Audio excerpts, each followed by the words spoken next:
nosso encontro de liturgia, pedindo a Deus, Pai bondoso, que nos ilumine as nossas pastorais e nossos grupos, para que eles consigam entender que a missão não é a missão de um, mas a missão de todos, e que todos consigam, em conjunto, levar de melhor forma a palavra de Jesus. Pai nosso, que estás no céu, santificado o nome vosso, venha a nós o vosso reino, seja feita a vossa vontade, Seja feita a vossa vontade, assim na terra como no céu. assim na terra como no céu. Pão nosso cada dia nos dai hoje.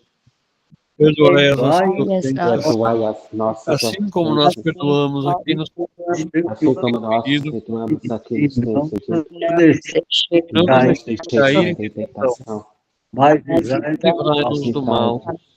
Amém. Estamos reunidos em nome do Pai, do Filho e do Espírito Santo. e do Amém. Espírito Santo. Amém. Muito bem. Então vamos lá.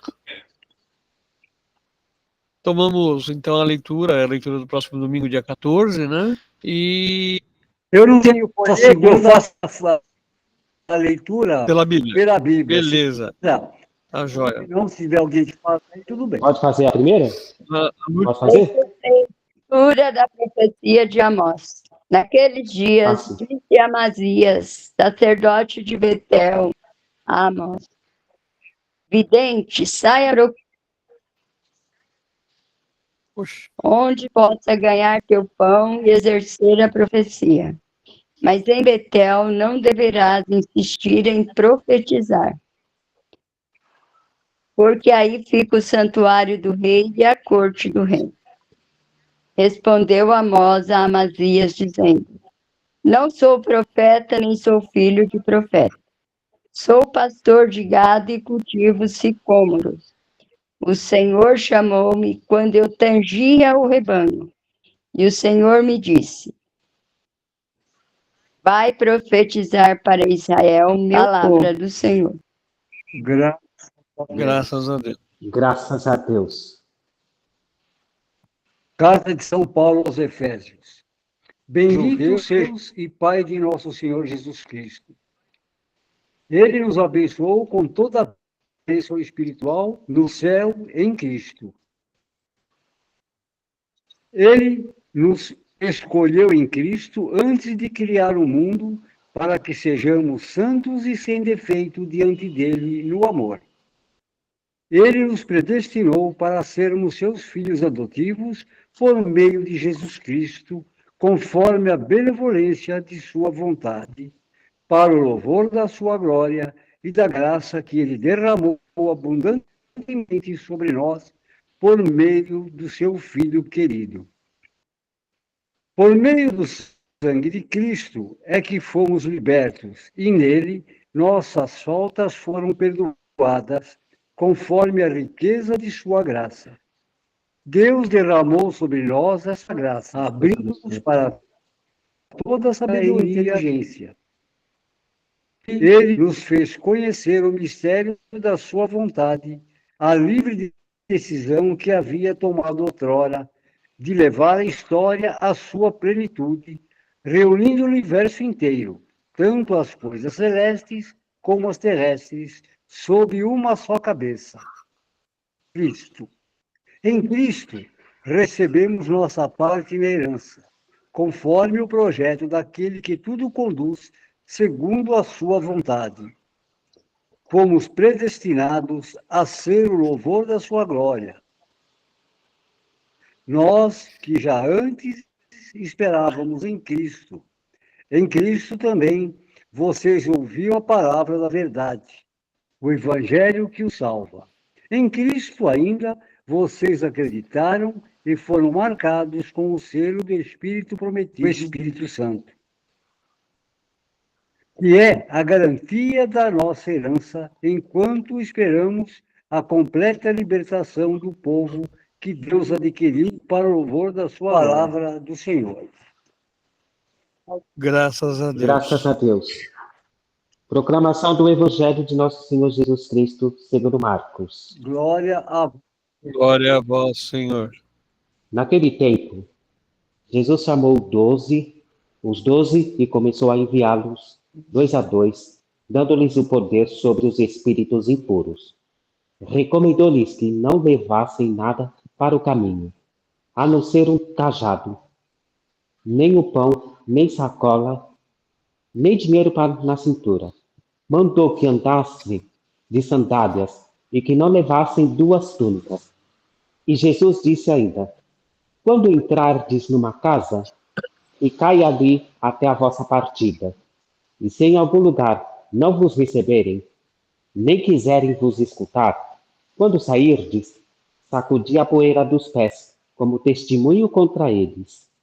Então, os 12 partiram e pregaram que todos se convertessem. E expulsavam muitos demônios e curavam numerosos doentes, ungindo-os com óleo. Palavra da salvação. Glória a vós. Glória a vós, Senhor.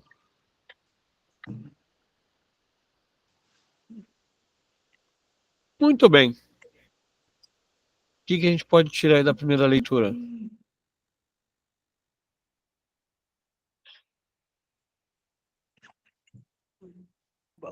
Amós é chamado por Javé e deve deixar sua vida de criador de gado e cultivador de figos para denunciar as injustiças e as falcatruas do reino de Jaraboão, como o sacerdote Amazias, não é isso?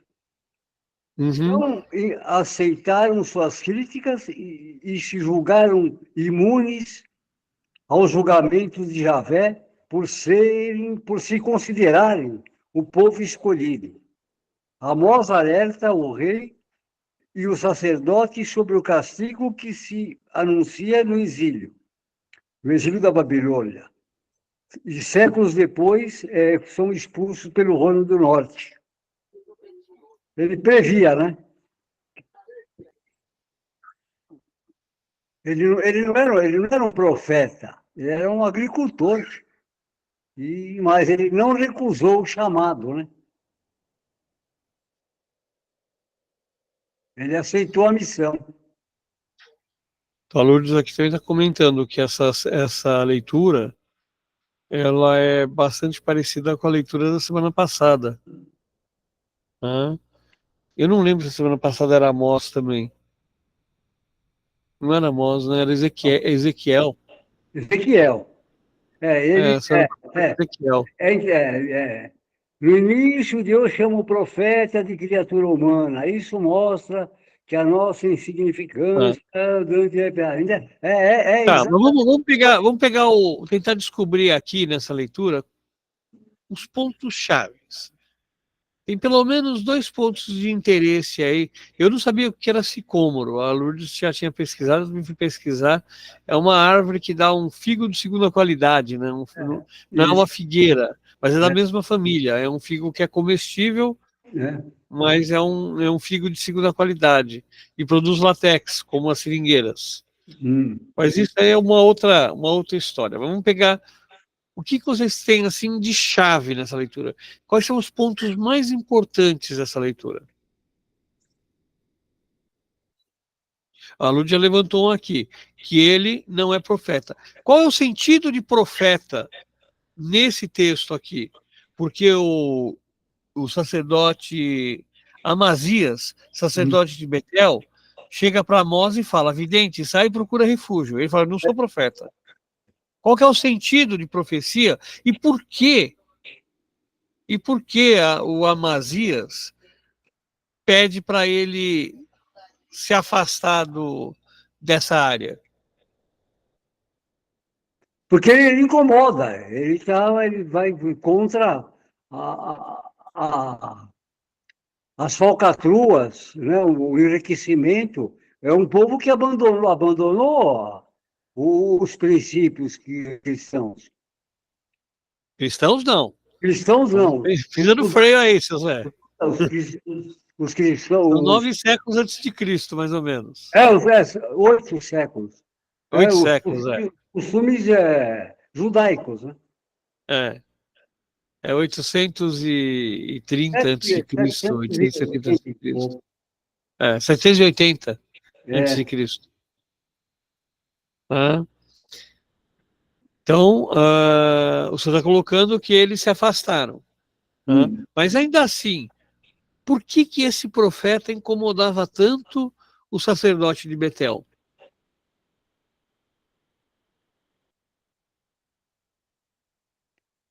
Ele denunciava as injustiças, inclusive com a própria anuência do sacerdote, né, do Amazias. Mas, espera aí, a Lourdes colocou aqui para mim que ele era um homem simples. Você está me falando que o Amazias dava cobertura para Amós? Não, dá cobertura para o Jaraboão, para o rei. Ah, tá, para o rei. Para o rei. Não para Amós. Tá, mas aí, ainda assim, por que Amós incomoda o sacerdote de Betel? Ou sacerdotes, né, de Betel? Porque ele era fiel a Deus. A Lourdes estava falando que está colocando o dedo na ferida, que ele era fiel a Deus. O senhor José colocou que ele denunciava. Está faltando um detalhezinho aqui. Como eram as profecias desses videntes, desses sacerdotes de Betel? Ó, prestem atenção na leitura. Ó. Disse Amazias, sacerdote de Betel, a Amós: vidente, sai e procura refúgio em Judá, onde possas ganhar teu pão e exercer a profecia. Mas em Betel não deverás insistir em profetizar, porque aí fica o santuário do rei. A chave da profecia antiga, se a gente for prestar atenção, a profecia antiga, ela é 99% acontece no período pré e durante o exílio da Babilônia. O que é a chave aqui? Que muitas vezes a gente deixa passar batido. Os profetas falavam aquilo que os reis queriam ouvir.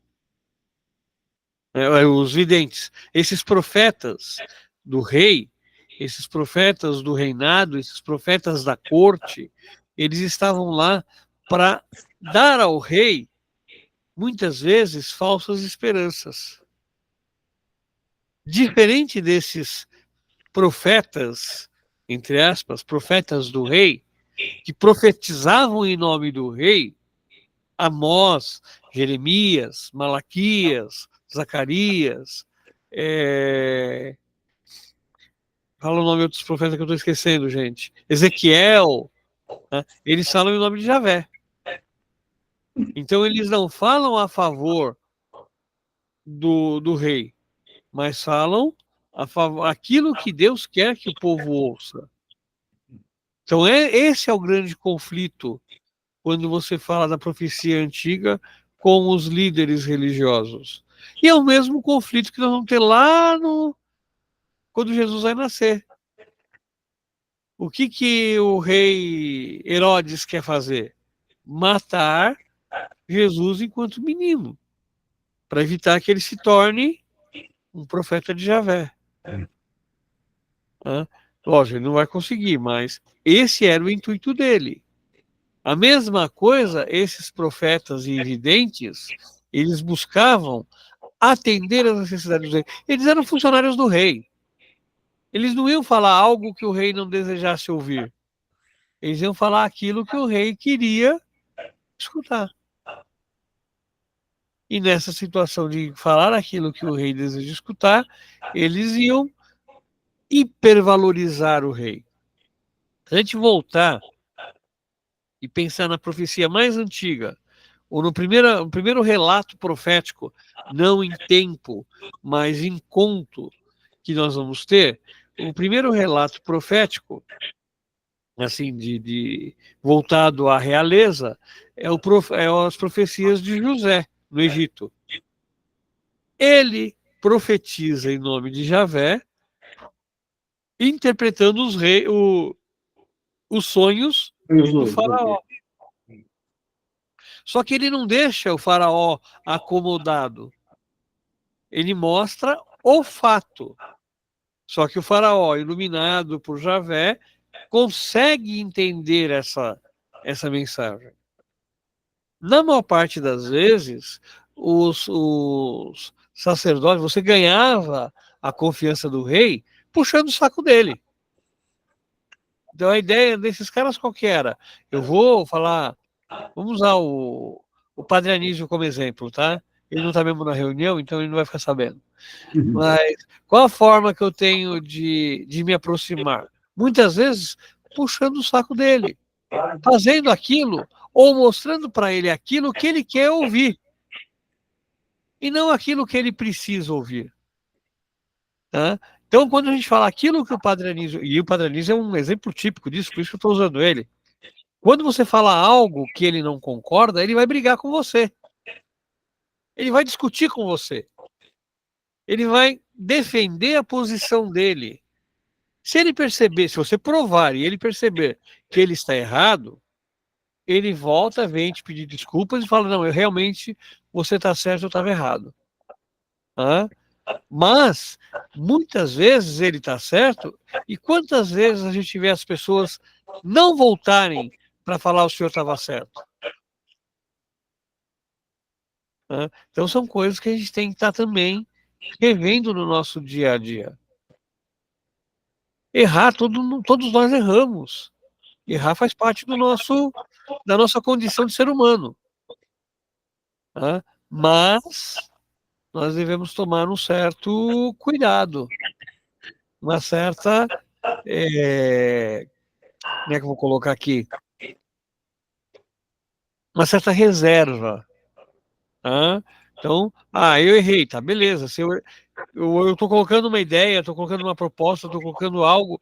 Peraí, se esse algo, essa ideia, essa coisa não está funcionando ou não está a contento, eu preciso ter a hombridade de falar assim, não, peraí, eu errei. Vamos corrigir, vamos mudar, vamos melhorar, vamos ouvir os outros e chegar nesse consenso. Agora, aqui, o profeta, cadê ele? Cadelo? Disse Amazias, o sacerdote Amazias simplesmente falou o que para Amós? Sai daqui. Porque o que você fala é contra o rei. E o que Amós falava? Se vocês não voltarem para Javé, tudo será destruído e vocês vão viver novamente a condição de escravos. E se nós trouxermos para a nossa sociedade de hoje, será que Israel não está de novo passando por isso? Ele está se achando o mais poderoso e mais possante, mas ele está esquecendo de tudo o que ele já viveu enquanto Estado. Não estou falando, repito, não estou defendendo o Hamas, não estou defendendo o Hezbollah, nada disso. Estou defendendo a vida. Estou defendendo a vida, exatamente. Os inocentes que estão sendo mortos em nome de uma guerra estúpida, que começou com uma estupidez maior ainda, porque quem semeou essa destruição, essa morte, foi o Hamas.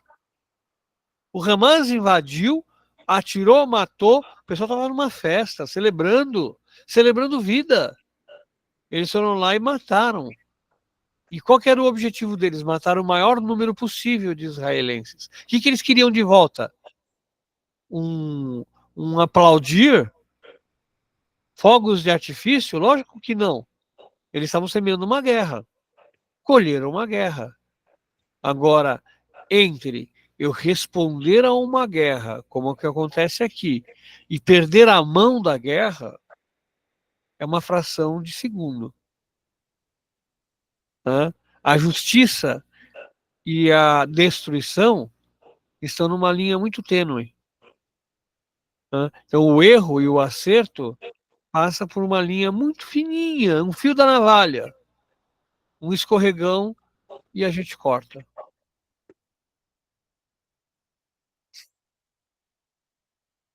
Porque, na verdade, né, Zacarias, dá a impressão que eles querem realmente acabar com Gaza, porque eles têm dinheiro, têm um dos serviços de inteligência melhores do mundo, que eles seriam mais assim, mais assertivos no alvo do Hamas, e não pegando a população toda e sacrificando. O grande problema, senhor José, agora falando assim, estrategicamente falando, qual que é o problema do Hamas? O Hamas não é uma instituição montada. Tá? Se eu for atacar a Polícia Militar de São Paulo, eu vou atacar os seus quartéis, as suas unidades, vou destruir os seus equipamentos, porque estão todos concentrados num lugar. Tá? O Hamas é um grupo, embora tenha um braço político, ele é um grupo terrorista. Sendo um grupo terrorista, ele não é uma instituição formal. Eu não tenho um arsenal, eu não tenho, sabe? Eu Isso sei, mas o que eu digo é o seguinte: ser mais assertivo, mais pontual em achar os caras, porque dinheiro a judeusada tem e um serviço de inteligência é um dos melhores do mundo. Por isso que eu falo Então, que não, eu entendi a sua colocação. Eu entendi a sua colocação. Tá? E que eu falei, eu não defendo nenhum lado nem o outro. Mas é difícil para os dois lados. Tá? E durante anos, o Hamas ele foi criando essa condição. Eles criaram uma infraestrutura de fuga, eles criaram um monte de coisa. Lógico, vocês sabem que o Israel tinha um primeiro-ministro extremamente humanitário, né? Foi assassinado por um israelita num atentado. Por quê? Porque o próprio povo, voltando aqui, né, para o texto, né, o próprio povo continua buscando uma tábua de salvação. Nós também buscamos. Quando a gente vai eleger um político na cidade, um prefeito, uma prefeita na cidade de São Paulo, o que a gente pensa? Muitas vezes a gente não pensa no nosso coletivo, a gente pensa no eu. Eu vou eleger o Zé das Couve, porque ele sendo meu vizinho, vai melhorar o asfalto da minha rua. Eu vou eleger o vereador X, porque ele vai dar emprego para o meu filho, para o meu sobrinho, para o meu enteado, para o meu qualquer outra coisa lá. Hã? A gente esquece o geral, a gente esquece a comunidade. Ora, se eu defendo um projeto, por exemplo, eu defendo a saúde. Tá? Ora, eu vou achar um candidato que esteja integrado com essa ideia. Mas o que é a ideia da saúde, por exemplo? Não é o simples eu estou doente e quero ser atendido. Ou eu vou construir 20 hospitais em Sapopemba. O que adianta um prédio maravilhoso, lindo, completo, extremamente bem estruturado, se eu não tiver mão de obra qualificada? Que adianta eu ter um prédio lindo, maravilhoso e não tiver acesso a ele? Então, voltando a esse exemplo da saúde, quando eu falo de saúde, eu tenho que pensar naquele candidato que está inserido dentro desse meio, que está disposto a brigar por este meio, e também tem que ter ciência de que esse candidato, na medida que ele vai exercer o mandato, ele vai ter outros obstáculos pela frente. Porque o vereador, o prefeito, o governador, o deputado, eles não fazem, o presidente da República, eles não fazem aquilo que está na cabeça deles ou que eles têm vontade. Existe todo um grupo político por trás que também precisa ser, vamos dizer assim, acomodado. Então, vou pegar um outro exemplo. O presidente da Argentina, que é de extrema-direita. Qual que era o discurso dele antes da eleição? Uma reforma tão grande que ia transformar a Argentina numa Argentina SA. Só que ele se elegeu. Só que o projeto dele foi tão esvaziado que o pessoal hoje não chama mais de pacotão, mas de pacotinho. Por quê? Porque, na realidade, ele foi perdendo força política dentro dos grupos e já não consegue mais fazer aquilo que ele tinha intenção de fazer. Ele estava certo? Duvido muito. O pouco que eu estudei de gestão pública e iniciativa privada, Você não pode ter um estado mínimo e não deve ter um estado máximo. O que é estado mínimo? É aquele em que o estado não interfere em nada. E o que é estado máximo? É a condição, por exemplo, da antiga União Soviética, onde o estado comanda tudo. Então, tanto estado mínimo quanto estado máximo não funcionam corretamente. O estado, ele precisa de um ponto de equilíbrio. Então, quando a gente fala assim, vamos privatizar a Sabesp, por exemplo, isso é uma proposta do governo do estado, não é deste governador, né? Já vinha em estudos há muitos anos. A Sabesp, realmente, até certo ponto, ela é um cabide de empregos para grupos políticos, mas, ao mesmo tempo, ela é um recurso fundamental, como a energia elétrica. A privatização da energia elétrica não trouxe benefícios. Pelo contrário, ela precisa ser revista. Não estou falando que a energia elétrica deva voltar a ser estatal, mas ela precisa de uma gestão, de um cuidado do Estado mais atento. É a mesma coisa que acontece aqui com o Profeta. Então, por exemplo, se eu chegar na Câmara Municipal, no vereador A, B ou C, como eu já fui assessor de vereador, e falar, vereador, você está errado. Para muitos vereadores, esse é o motivo de me demitir da equipe. Por quê? Porque eu estou indo contra o pensamento do vereador. Eu estou indo contra o pensamento daquele legislador. E muitas vezes ele não consegue enxergar que aquilo que você está alertando ele é o ponto que pode fazer ele subir. Era o que acontecia aqui com o Profeta.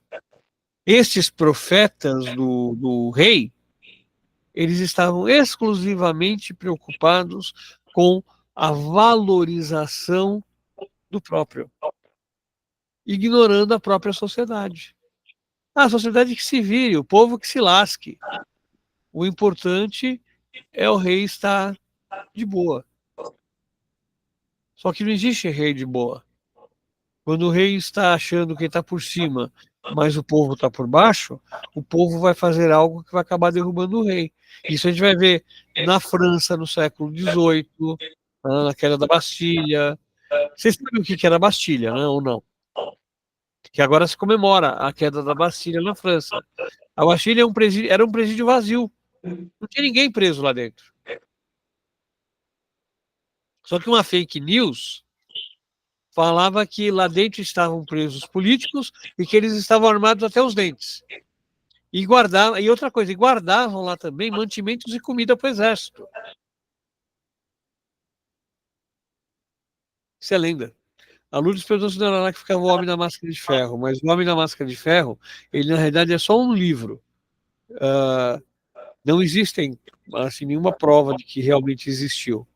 E a Bastilha, quando ela caiu, ela já tinha sido usada como presídio, mas ela estava vazia. Não tinha nada lá dentro, nem comida e nem armas. Tinha meia dúzia de gato pingado lá que cuidava do espaço. Mas a queda da Bastilha marcou a queda do Império de Luís XV. Perdeu a cabeça. E a Maria Antonieta. E o que a Maria Antonieta falou quando falaram para ela que o povo tinha fome e não conseguia comer o pão? Que eles comam brioche. Então, quer dizer, a falta de visão do mandatário é que muitas vezes o leva à morte.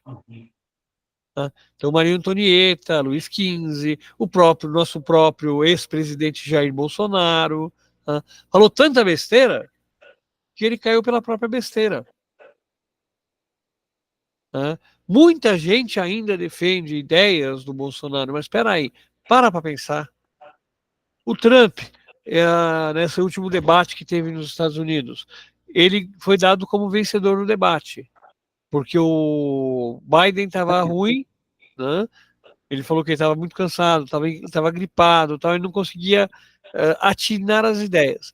Não vou colocar aqui também os dois, para mim, nenhum dos dois deveria ser candidato à presidência dos Estados Unidos. O Biden pela idade e o Trump pelas loucuras dele. Mas, as próprias redes de televisão detectaram mais de 17 fatos falsos colocados pelo Trump no debate. Então, quer dizer, vou eleger um presidente que, por natureza, é mentiroso. Complicada a situação. É complicada a situação. Como também não adianta, pegando agora o exemplo da nossa ex-presidenta, né, da Dilma Rousseff, que eu falseio, eu me assustei no dia que eu estava trabalhando na época em campanha política, eu me assustei quando eu vi que o diesel estava mais caro que a gasolina. Por quê? Porque na realidade a gasolina estava com preço falseado. Naquela época, aliás, até hoje a gente abastece o carro com álcool, nunca prestei atenção no preço da gasolina. Mas, a gasolina estava totalmente falseado o valor. Por quê? Porque ela estava, na verdade, ela estava falseando. Ela não estava nem subsidiando. Ela estava falseando. Ela impedia o aumento da gasolina e os cofres públicos, através de ações da Petrobras, acabava cobrindo, né, numa operação extremamente arriscada, perigosa. Deu no que deu, né? Precisamos pagar a dívida da Bolsa lá dos Estados Unidos. Oi, irmão. Cobriu o prejuízo dos investidores. Dinheiro público. Sim, a Lourdes está lembrando aqui que foi nessa época também. Eu não lembro se foi nessa época da Dilma, se ainda foi do Lula, que derrubou o IPI. O IPI da linha branca, para você poder trocar os móveis da casa. Gente, não existe almoço de graça. Que nem a gente fala assim, não. O valor da passagem de ônibus em São Paulo é R$ 4,40, correto? É R$ 4,40 o valor da passagem do ônibus? Não, foi para quase 5 Sim, agora. do ônibus. Oi? 4,40. 4,40. Não, ainda está 4,40 ainda. O metrô é 5. É o metrô e o trem que é 5. Agora olha só uma coisa, tá? O valor da passagem do metrô é R$ 5, sem dúvida. O valor da passagem de ônibus não é R$ 4,40, é R$ 1,10. Sabiam disso? Não. Sim, você pode tomar 4 ônibus por R$ 4,40. Então, não, é sério, Nuzete, esse é o cálculo. Se tiver dentro do tempo... Agora só tem uma coisa, tem pessoas que passam na catraca e é debitado R$ 4,83. É vale transporte. Agora, por que o vale transporte é mais caro? Porque o vale transporte não é subsidiado. Porque quando É por isso que eu pago isso. eu descontava o mesmo valor. Agora, sim, do trabalhador é descontado 6%. Até o limite de 6% do salário. Então, por exemplo, se você ganha o valor de 6% do seu salário for igual ao valor do vale transporte, então só é descontado esse 6% e acabou. Se o seu valor da sua passagem é menor do que 6% do seu salário, você, enquanto empregador, deve pedir a baixa do vale transporte. O vale transporte é mais caro. Por isso que algumas empresas pagam o vale transporte em dinheiro. Desde que eles criaram essa disparidade, que não é mais tarifa única,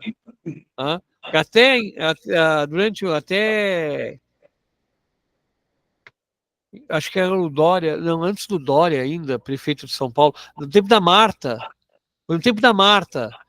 que acabou a tarifa única. A tarifa única é aquela que você pagava uma única tarifa para todos os serviços, tá? Era TU, então você entrava no ônibus, estava TU, o valor lá. Tá?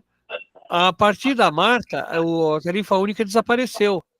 Então, vale transporte é mais caro que do que a passagem normal. Tá? Então você deixou de ter. Então a passagem normal ela é subsidiada e ela sai R$1,10 por passagem. Você pode, não quer dizer que você vai fazer. Você pode tomar até 4 ônibus no período de 3 horas, né? Sei. Então você pode tomar até 4 ônibus no período de 3 horas. Então, cada passagem de ônibus custa R$1,10.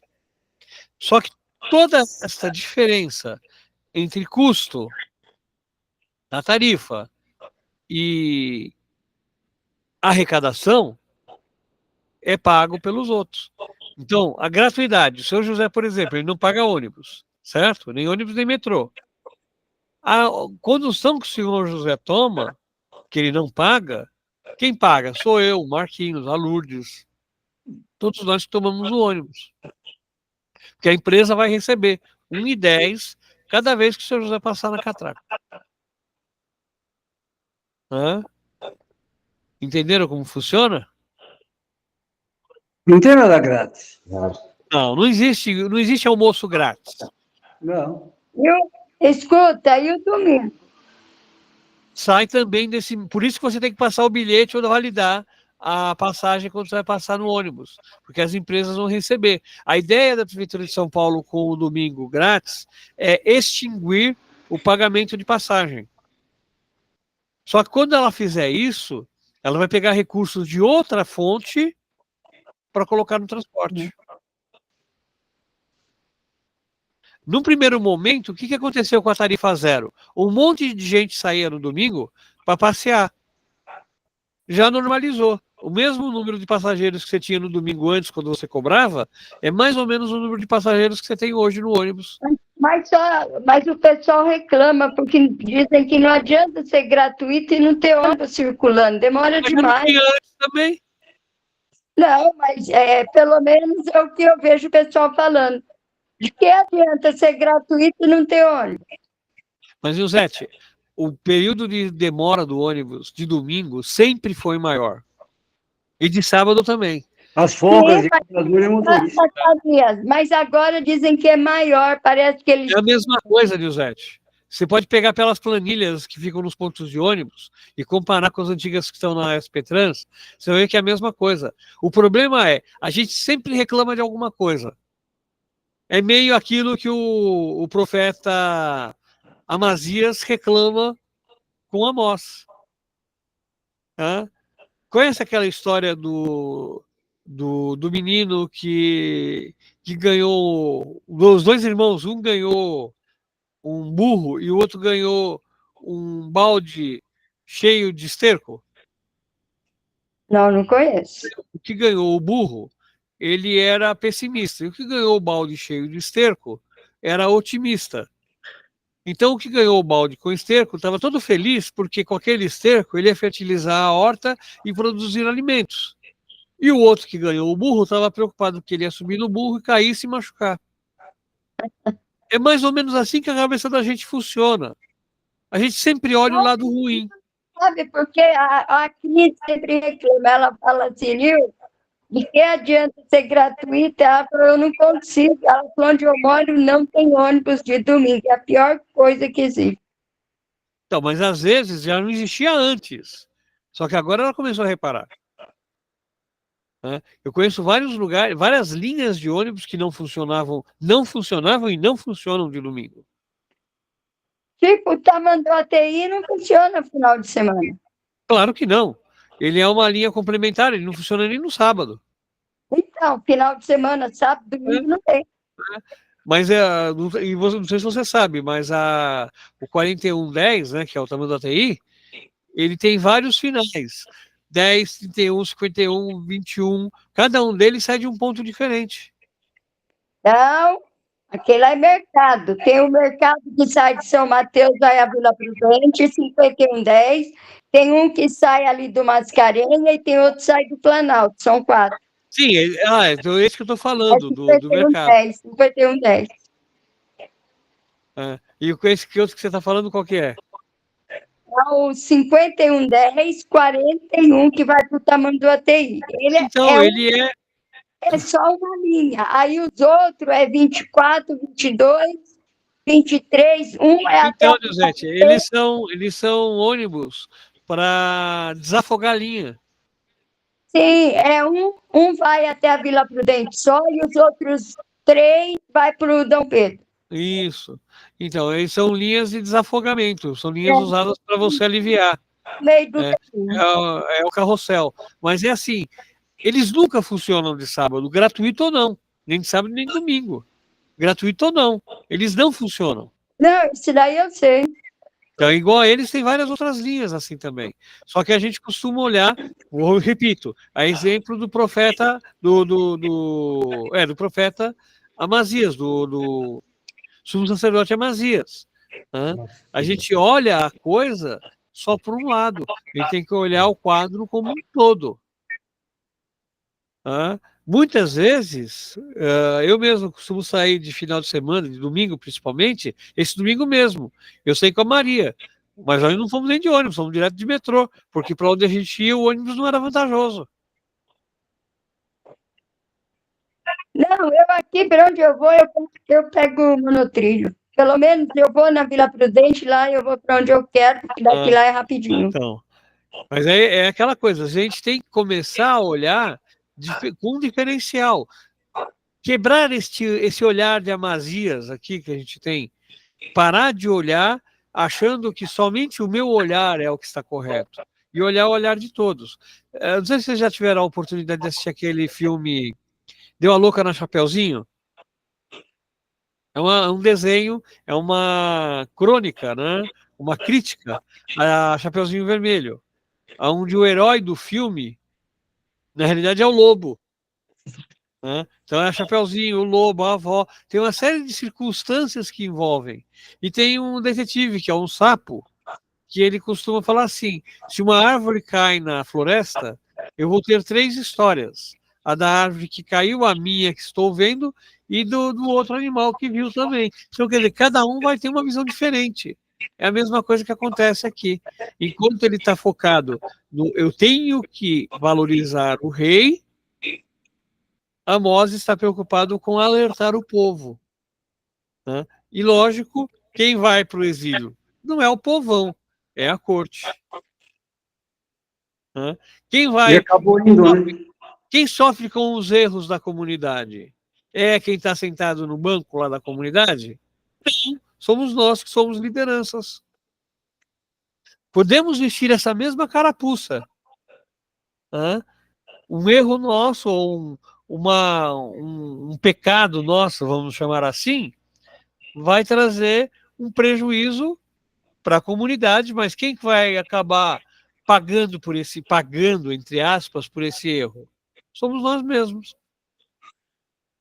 Então, uma celebração que não funcionou, uma falha, nós vamos ser responsabilizados por isso.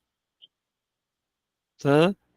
E não, muitas vezes nem é a pessoa que de fato cometeu a falha. Capaz que tenha acabado a bateria do celular do Marquinhos. Mais algo aí da primeira leitura? Não.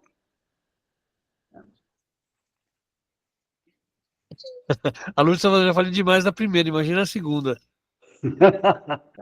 É tão pequena, né? Mas às vezes ela é mais profunda do que a outra, com todo o tamanho dela. Segunda leitura, qual que é a mensagem central dela? Ela tem uma mensagem bem clara, bem central. O grande sentido da vida é louvar a Deus, fonte de toda a criação. Todas as realizações do Pai são feitas através do Filho Jesus Cristo. É o resumão. Resumão. Marquinhos, o que você fala aí? Qual que é a chave principal da segunda leitura?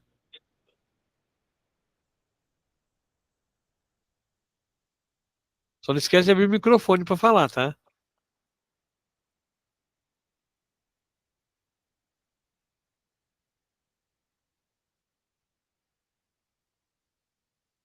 Deixa eu ver.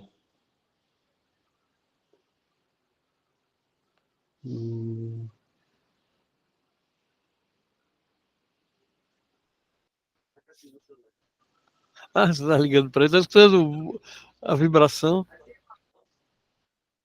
Peraí que... E aí, Marquinhos? Aqui ele fala assim que. Como que é? Deixa eu ver.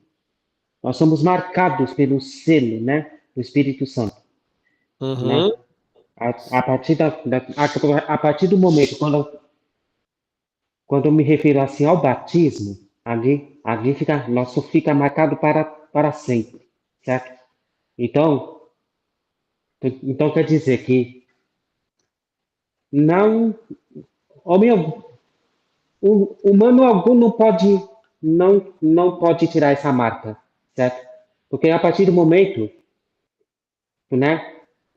É claro que no momento assim, no momento do batismo, a gente vê que ali todo o processo ali, da iniciação ali, tudo ali, mas ali mesmo na alma, Deus, é, ele vai muito mais além, tá, né? Nós, ali o Espírito Santo, ele é o penhor da nossa herança, então, quer dizer, nós somos o co-herdeiro com Cristo, né? Então, quer dizer que através, né, do sacramento, ele já infundiu ali na nossa alma, certo? E ali somente Deus, ele ali permanece para todo sempre, né? Deixa eu ver Muito uma bom. outra coisa. Aliás, ele nos predestinou para sermos seus filhos adotivos. Somos adotivos por quê? Pelo batismo, certo? Então, é isso daí que eu consigo refletir. Nilzete, Lu.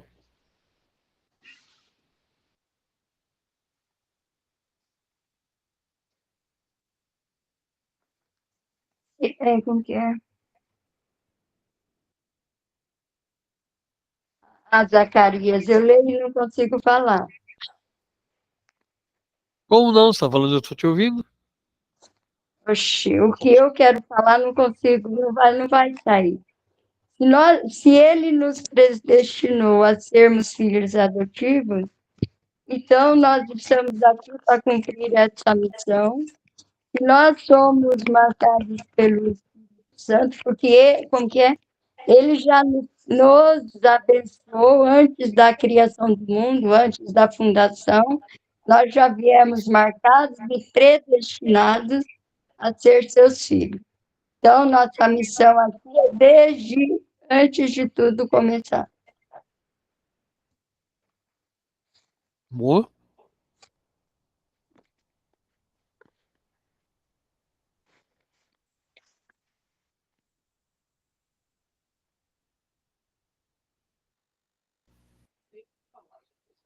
A Lourdes falou que ela concorda com o que vocês colocaram. Eu diria assim que a grande chave dessa leitura toda foi exatamente o que o Marquinhos colocou. Várias vezes ele cita o batismo. Né? Ele faz a marca que precede a criação do mundo, pela qual nós somos também marcados. Então, a gente vem ao mundo com o pecado original, sem sombra de dúvida. Nós queremos ser acima de tudo e de todos. Isso é a nossa ganância pessoal. Mas, pela decisão e vontade de Deus, nós somos marcados pelo seu sangue, o batismo. Aí ele vai e repete, ele vai colocando essa questão do batismo sempre presente. Né? Ele está mais Então, sangue nós o somos batismo está mais libertos. envolvido no Evangelho, né, Zacarias? Aí, né? Paulo é um pregador. Ele Uhum. está fazendo de um anúncio de uma proposta de fé para um grupo de gregos, né, da cidade de Éfeso, um porto importante na época da Grécia. Né, e coloca o quê? Ele coloca a valorização daqueles que aceitam o batismo. Aqui, já não mais o batismo judaico, não mais o batismo de carne e sangue, mas o batismo cristão, de água. E ele fala que é o penhor da nossa herança para a redenção. O próprio batismo é o nosso penhor, é o nosso aval. É pelo batismo que nós somos não é avaliados, dados como validade, né? Foi dado nosso aval. Foi dado A nosso validade. aval para a vida eterna. Oi, Nilzete. Então, você queria falar a validade? Avalizados, isso. Para a vida eterna. Então, através do batismo, do aceite, lógico que o batismo não é o simples fato de eu batizar. Tá? Então, não é o simples fato de chegar lá e batizar, mas o fato de, após batizado, viver essa fé, viver essa estrutura, viver esse dia a dia, de maneira a levar a boa nova para os outros. Tá? Aí a gente vai voltar de novo naquele texto bíblico, que Jesus separa os justos dos injustos. Mas não foi em teu nome que nós professamos, curamos e expulsamos demônios? Afasta-te de mim, demônio, porque eu não te conheço. E ao mesmo tempo, ele pega aqueles que não conheciam ele, mas que realizavam as boas obras, e traz para junto dele. Então, voltamos, aí a gente vai fazer inclusive uma ligação com a primeira leitura. Aqueles que falam em nome de Jesus, ou falam em nome de Deus, mas não pregam, são como esses sacerdotes de Betel, que estão preocupados com o rei. E quantas vezes nós não vamos ver isso aqui, na nossa sociedade? Pessoas preocupadas com elas mesmas e não com o bem-estar do irmão. Voltando de novo para a questão da prefeitura. Aquela lei proposta pela Câmara dos Vereadores, que multava em 17 mil reais quem oferecesse comida para os pobres. Poxa, isso é um absurdo. Isso é uma coisa sem menor cabimento. E vão basear no quê? Baseado no cara que matou duas ou três pessoas com comida envenenada, a ideia dele era atingir aquelas pessoas e não dar comida aos pobres. Então, a gente tem que ver a nossa sociedade e medi-la exatamente pelo que ela propõe. Saber, volto de novo, a gente vai estar chegando aqui numa época de eleição. O melhor candidato, qual é? O melhor candidato é aquele que a gente acredita vai realizar algo de bom. Votar em branco, votar nulo, não é votar, não é um protesto. Burrice. Na realidade, esse voto não é contado. Então, ele simplesmente é descartado. Eu deixei de votar. Na época da ditadura, o pessoal falava assim que voto em branco e voto nulo era voto a favor do governo. Na realidade, não deixava de sê-lo. Porque quando eu não votava na oposição, só tinham dois partidos, vocês vão lembrar, né? Era Arena e MDB. Se eu votasse na Arena, eu estava aceitando a situação do governo. Se eu votasse no MDB, eu estaria votando contra o governo. Agora, se eu votasse nulo, eu estava me abstendo e dando aval para o governo continuar a exercer. Hoje, nós temos um pluripartidarismo, um partidarismo até grande demais. Mas quando eu não voto em ninguém, voto em branco, nesse ponto eu dou a minha mão à palmatória para o Burger King. Eles foram muito inteligentes numa propaganda que fizeram uma vez. Eles fizeram um lanche de maionese sem sabor. Então, quando a pessoa falava que ia votar em branco, eles davam aquele lanche para a pessoa. Um pão xoxo, com uma maionese que não tinha sabor de nada. Isso aqui não presta, isso aqui é ruim. Ué, você não quis votar nem em A nem em B. Então você é neutro. O lanche também era neutro. Nem era doce, nem era salgado. Percebe? É a mesma coisa que a gente tem nessa postura do batismo. Paulo nos convida, pela leitura, a assumirmos uma postura efetiva, a assumirmos um papel efetivo, a buscarmos e lutarmos por uma melhoria da comunidade. Por isso que nós somos escolhidos mesmo antes do início dos tempos.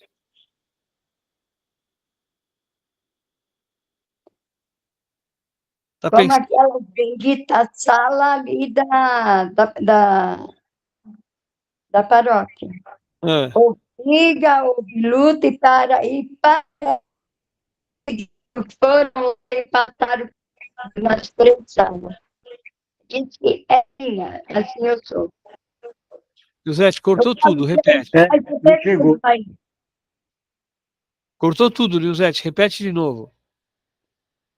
Eu falei assim, tipo, não, você falar, as pessoas fazem, só pensam no eu quero, é para me se sentir bem. Aquela briga lá por causa das salas lá vazias. Queria o padre não, só que agora eu soube que fulano foi lá, colocou o cadeado e a sala é dele. Agora, por que que ele tem direito a 3 salas e nós não temos direito a nenhuma? Porque, É uma ganância pessoal. porque olha, Zacarias, até aquela portinha em frente ao lavatório, lá em cima, onde as crianças lavam a mão, pegaram. Gente, deixar que Quem está fazendo isso? Terceira a gente poderia colocar o armário ali para sair daquele poeirão. Mas não, colocaram o cadeado. O que você falou? Quem que está fazendo isso? A terceira idade? É, diz que é. Ai, ai. É o que eu falo. É um grupo que se acha dono da comunidade. Porque, ó, as duas lá em cima, ali em frente em frente ao corredor, são 3 salas já fechadas para eles.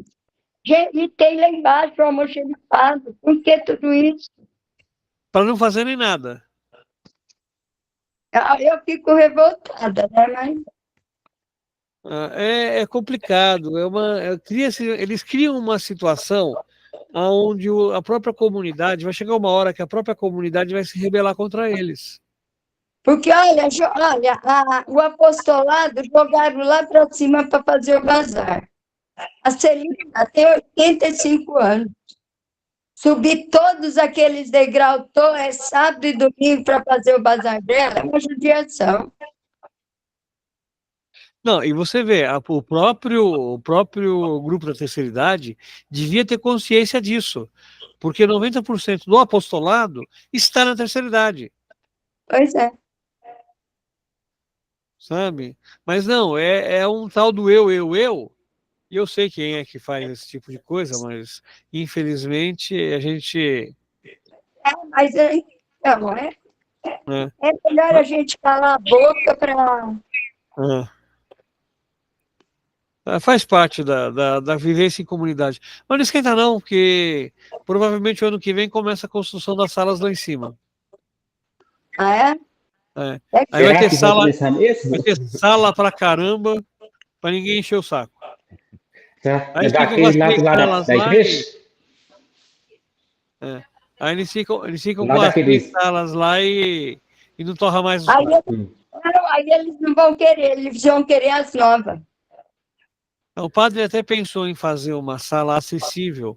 Eu não sei se ele vai executar o projeto ou não, mas ele pensou em fazer uma sala acessível para a terceira idade.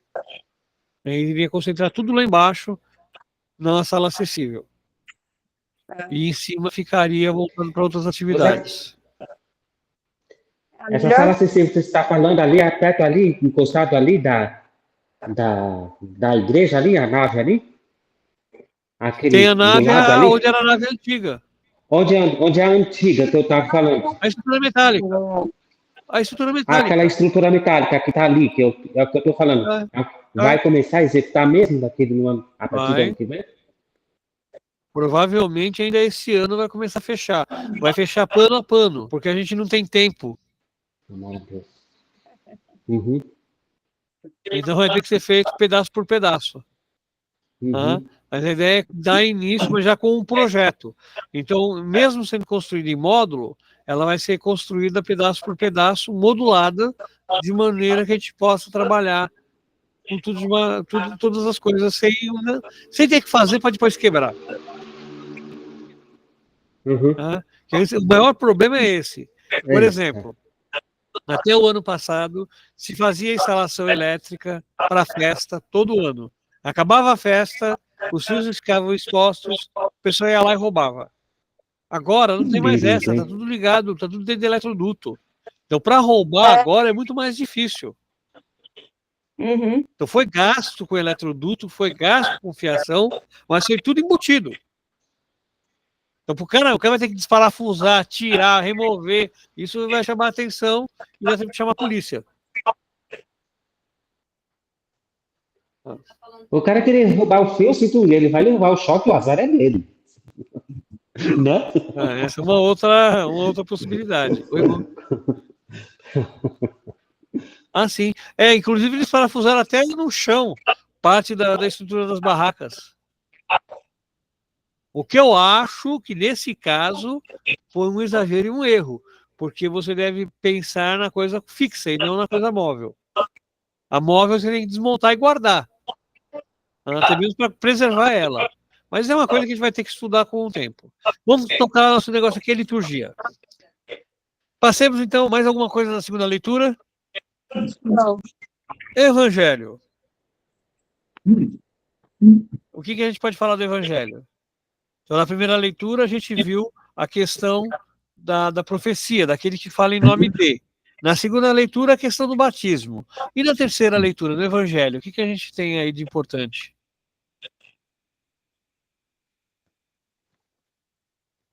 Posso falar? Pode. Jesus envia os discípulos para converter pessoas, restaurar suas vidas, curando da alienação e propondo vida plena de liberdade e justiça. O discípulo de Jesus deve estar ciente das dificuldades que nem sempre será bem recebido. Javé escolheu um agricultor, não é isso? Escolheu Amós para pregar a justiça e o que era certo. Jesus escolhe a nós todos para dar sequência ao Evangelho, sem muita pompa e com simplicidade. Mais que parecer missionário, é ser a própria missão. Nós somos missão assumida em nosso batismo. Falou bonito. Mas aí uma perguntinha bem besta. Qual a chave dessa leitura? A missão, né, Zacarias?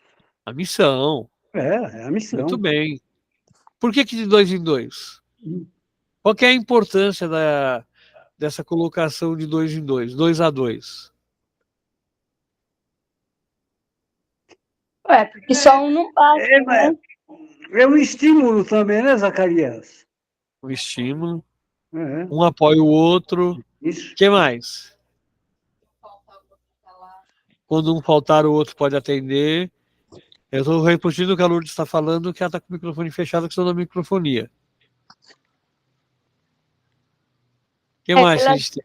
Pelas dificuldades que serão encontradas, né? Para ajudar o outro nas dificuldades encontradas. Isso lembra o que para vocês?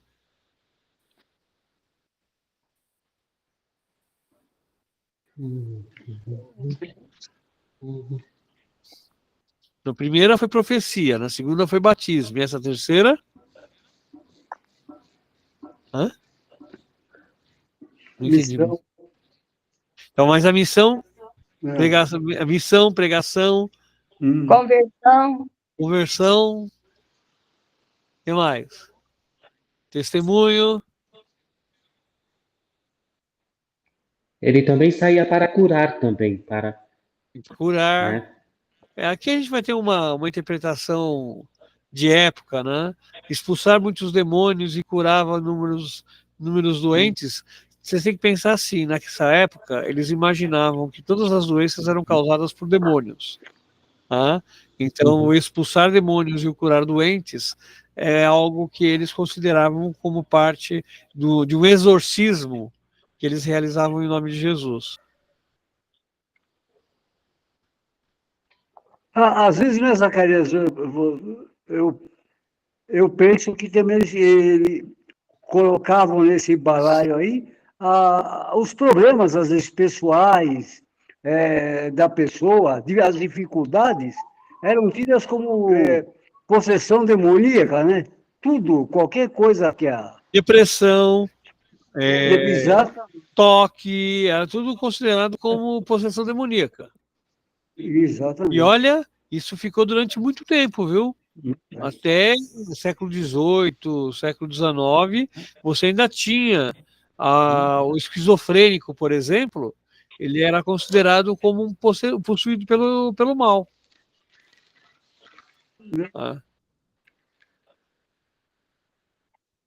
Mas você não vê os evangélicos, se você falar alguma coisa contra ele, é o demônio que está falando por você, não é você. É uma forma fácil de interpretar.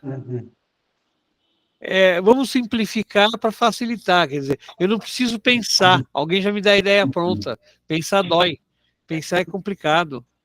Mas, gente, vocês não perceberam ainda o que é esse 2 a 2? É catequese, é mostrar o caminho, é fazer eco. Não. Não, foi falar de missão. Não, mas a própria catequese é o ato de catequizar, o ato de pregar e de fazer a vivência religiosa. A missão é parte da catequese.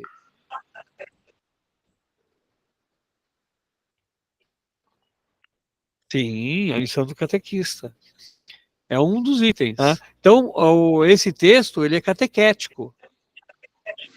O levar 2 a 2 seria algo, inclusive, que nós deveríamos ter na nossa pastoral de catequese, na nossa pastoral de liturgia, na nossa pastoral da saúde, de todas as pastorais. Todas as pastorais deveriam ser organizadas, no mínimo, de 2 em 2.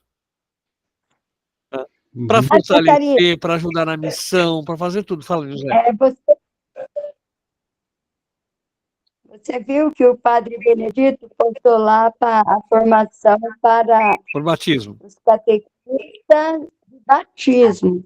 Só que os nossos catequistas não entenderam, eles acharam que era para eles, falaram, não posso ir.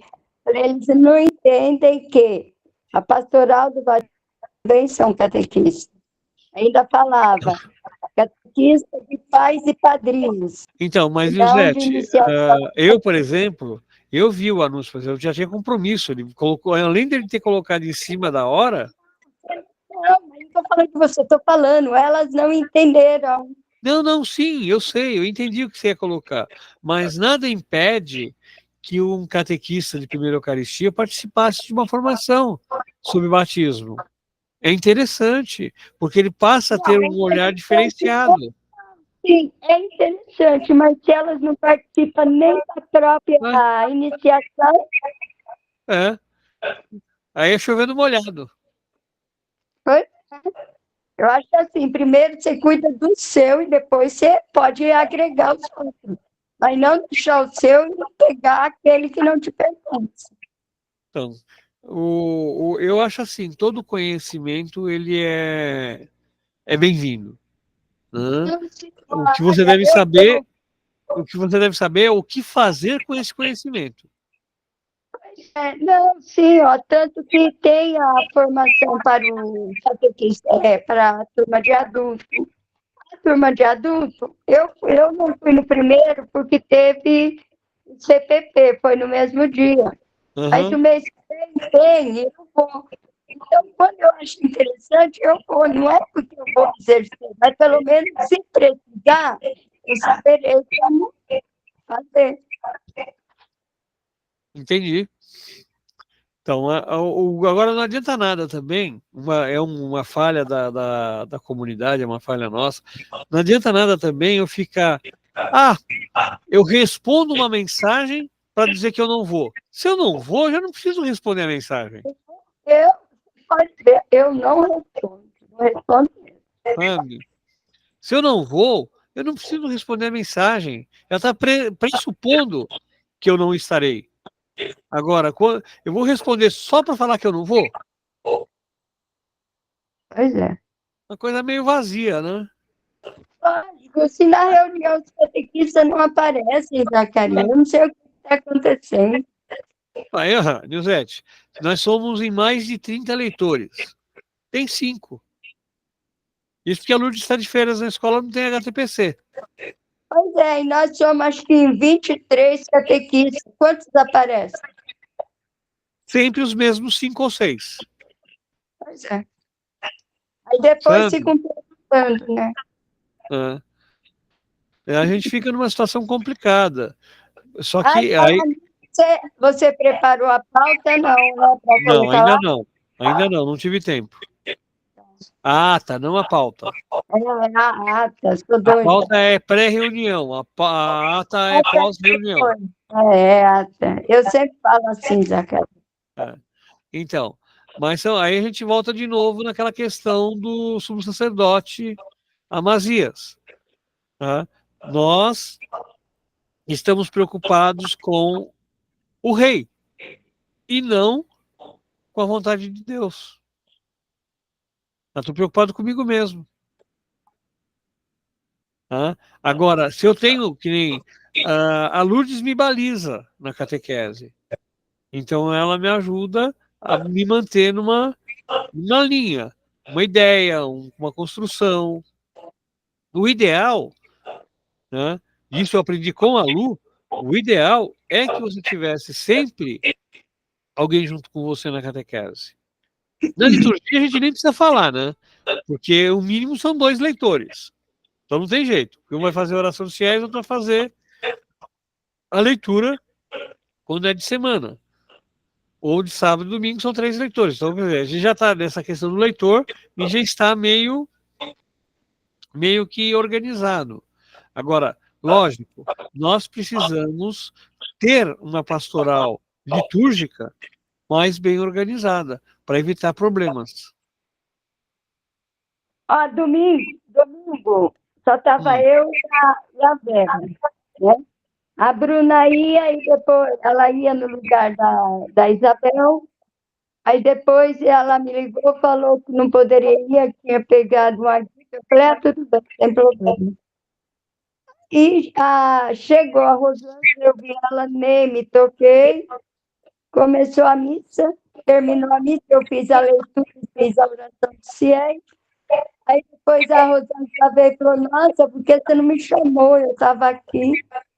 Eu falei, bom, quando você chegou, eu nem lembrei que nós estávamos em 2. Mas se eu chego e eu vejo 2 leitores, eu vou perguntar se eles estão, se o terceiro não veio. Porque se não veio, eu me prontifico. Então, por que você não veio? Ele viu que só tinha 2 e me perguntou. Ela, eu não sabia, né? Eu fiquei esperando.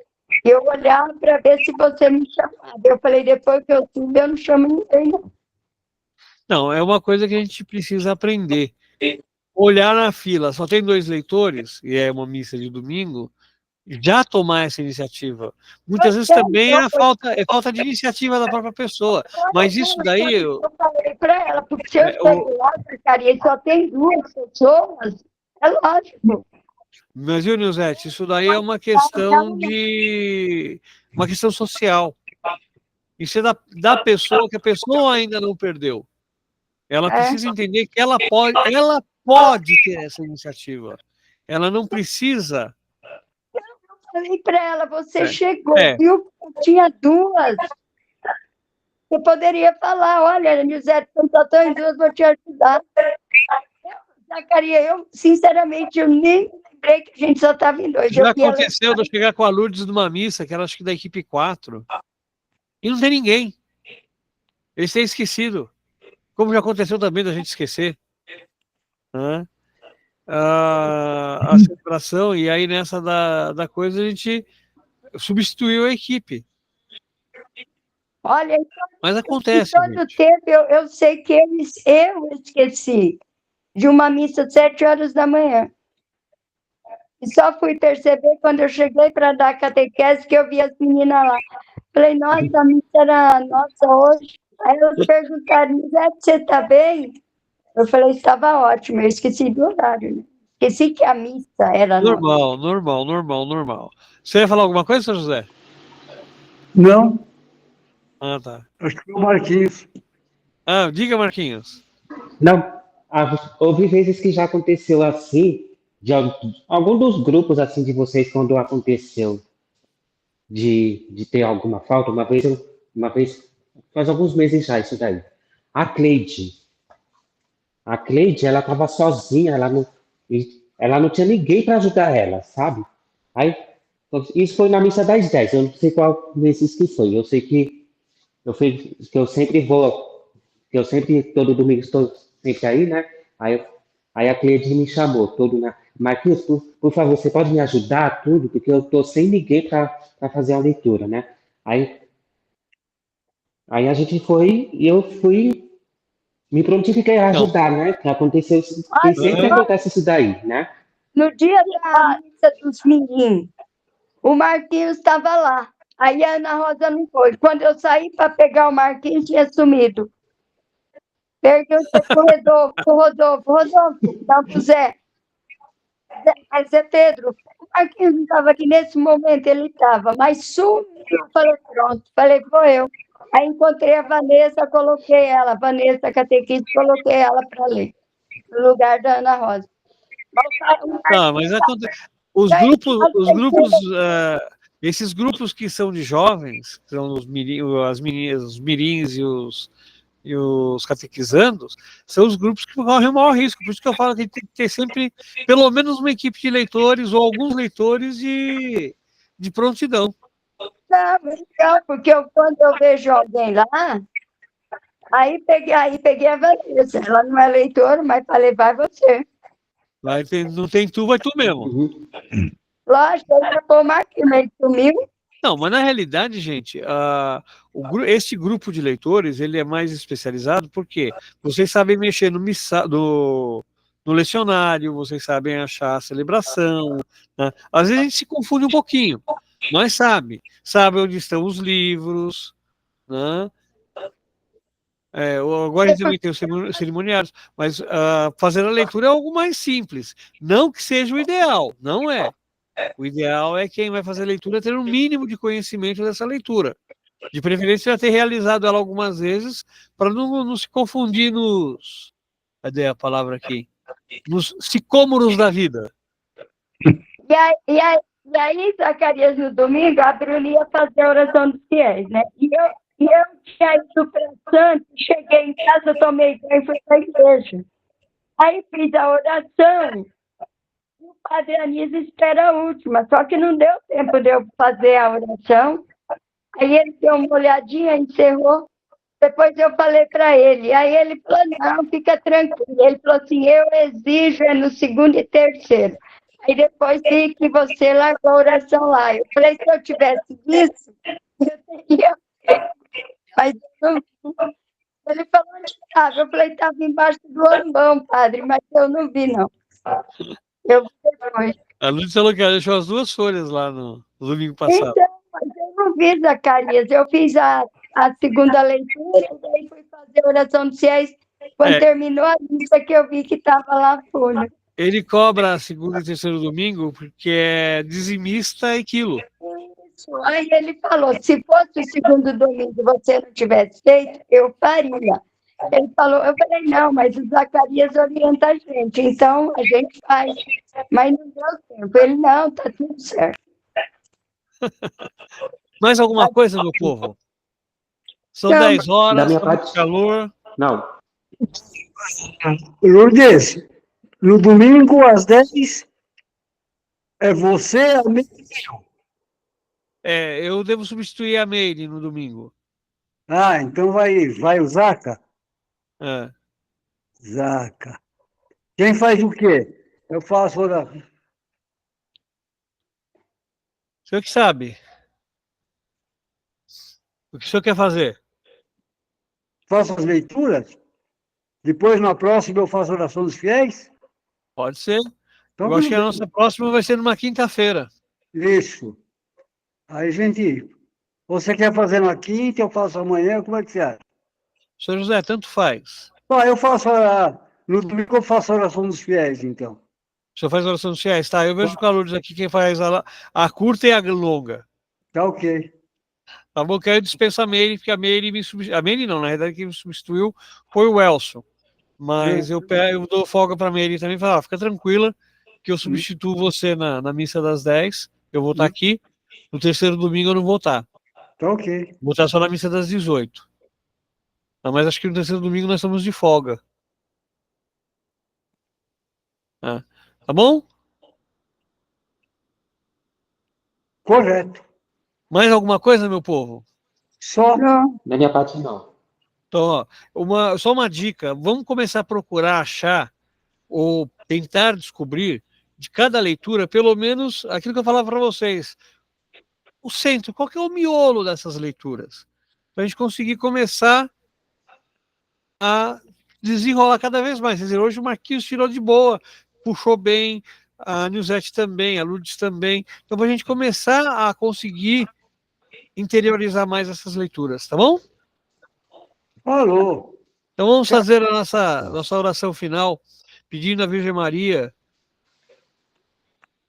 que, a exemplo do profeta Amós, nós também sejamos dirigidos por Deus e que consigamos, seguindo o exemplo de Jesus Cristo, ser fiéis ao projeto do Senhor, trazendo tudo aquilo que Ele espera de nós. Ave Maria, Cheia de graça. o Senhor é Cheia de convosco, graça. Senhor, O Senhor é bendita sois convosco. vós entre as mulheres, Bendita sois vós entre as mulheres. bendito é o fruto do vosso ventre, Jesus. Bendito é o fruto do vosso Santa ventre, Maria, Mãe Jesus. Santa Maria, Mãe Santa de Deus, Maria, Mãe de Deus, rogai rogai por nós, pecadores, agora e na hora. agora e na agora hora de nossa morte. Amém. Amém. Fiquemos em paz e que o Ó, Senhor nos gente. proteja. Em nome do Pai, Em nome do do Pai, Filho e do do Espírito Espírito Santo. Santo. Amém. Amém. A Meire, na semana passada, estava eu, ela e o Elson, ela falou assim, vamos começar a fazer uma prática, quando a gente tinha o padre Luiz Paulo, na hora da nossa liturgia, antes da gente começar, vamos dar as mãos e rezar a oração do Espírito Santo. Nós três fizemos isso lá dentro. Seria bom a gente fazer sempre, antes de iniciar a missa, a gente se fechar lá na salinha e rezar a oração do Espírito Santo, para que tudo dê certo, né? Ai, que bom, eu vou fazer isso com o meu grupo, eu vou pedir para o meu grupo fazer isso também. Isso é muito bom, que prepara a gente para a liturgia. E o povo, o pessoal da acolhida também fazem oração, a hora que eles chegam. Eles vão começar, eles fazem. Então, gente, uma boa semana para vocês, um bom finzinho de feriado. A todos. Para A vocês vocês. também, uma boa Descansa, noite. Com chuva e Beijo frio. para todos. Com chuva e frio. Lá que vai esfriar mais ainda. Bom para ficar Tchau. acho descoberto. Tchau, pessoal.